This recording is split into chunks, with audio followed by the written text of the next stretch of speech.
Երբ որ նոյեմբերի 9-ին դու լինելով երկրի ղեկավարը, վարչապետ, ստորագրեցիր այդ փաստաթուղթը, դրանից հետո ադրբեջանցիները ոչ մի ձև չէին համակերպվում հրադադարի հետ։ Չգիտեմ խի, դեկտեմբերի կեսերին թե 19-ին դու մեկ էլ որոշեցիր, որ պետք է տաս Զանգելանի այդ ուղղությունը եւ փաստացի թողեցիր, որ ադրբեջանցիները մոտենան հայկական սահմանին, ստեղծեցիր մի իրավիճակ, որ դրանից հետո Լաչինի գրավելը ընդամենը տեխնիկական հարց էր, որը եւ տեղի ունեցավ եւ ապագայում Արցախը հանձնեցիր։ Բացի դրանից ադրբեջանցիները պարբերաբար խախտում էին հրադադարը։ Ի վերջո մայիս ամսին մտան Սև լճի տարածք եւ ամեն ինչ անում էր, որ ադրբեջանցիները մնան այդ տարածքում։ Երբ որ ես քեզ զեկուցեցի, որ հրետանին հանել ենք եւ պատրաստ ենք կրակելու, ճիշտ է դա եղավ մի 3 օրից, թեխի միջև այդ ոչ մեկ ոչ մի բան չէր անում, ես չգիտեմ, դու ինձ ասեցիր, որ դա հակասում է պայմանավորվածությանը եւ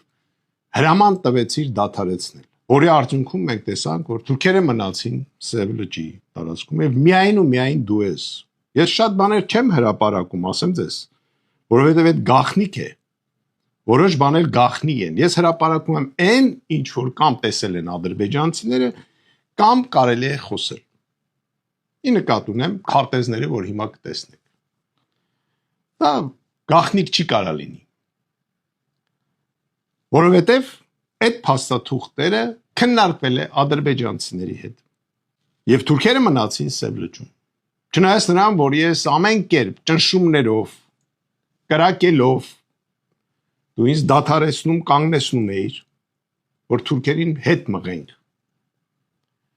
Երբ որ դարա պաշտպանության նախարար,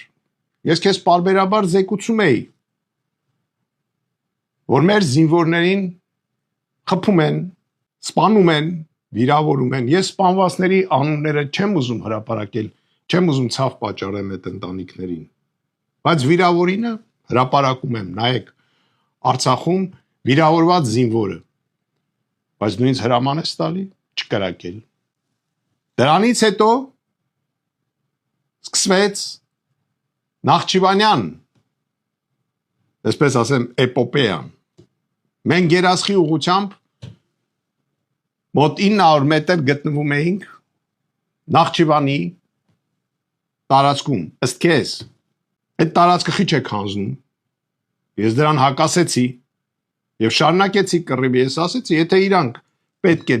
մենք պետք է դուրս գանք Երասխի ուղղությունից, խոսք գնում է Երասխի ուղղության մասին, որտեղ մոտ 20 օր շարունակվում էր կռիվը,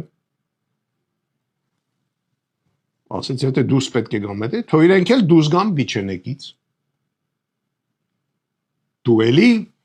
կանգնեցնում էիր, ընկնում էիր հիստերիայի մեջ եւ նման դավաճանությունը ամեն օրվա օրոք շարունակվում էր։ Ոչ մի բան հայկական նպատակներից դու չես խոսել երբևիցե եւ չես արել։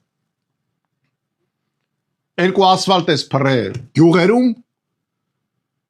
մեկ էլ ասում ես Եվրոպայում պայմանավորվել ենք, հեսա մեր ծաղիկները կտանեն Եվրոպա։ Այդ երկու օրում կարար Եվրոպայում պայմանավորվել ծաղիկները տանեին, բայց մի տարիքի եք վեր ընկած։ Մի տարի առաջ անեիր, ես շարունակելու եմ։ Մյուսին իմ հրապարակման ժամանակ կհրապարակեմ բաներ, որ սաղ ազգը կհասկանա դու խես այդպիսին, խես այդպես արե, ինչես ամերիկացուն բերե մեր ընդերքը տվե ամերիկացուն, եւ այլը, եւ այլը, եւ այլը։ Եվ вообще ում վրա ես աշխատում եւ ում ես ծառայում։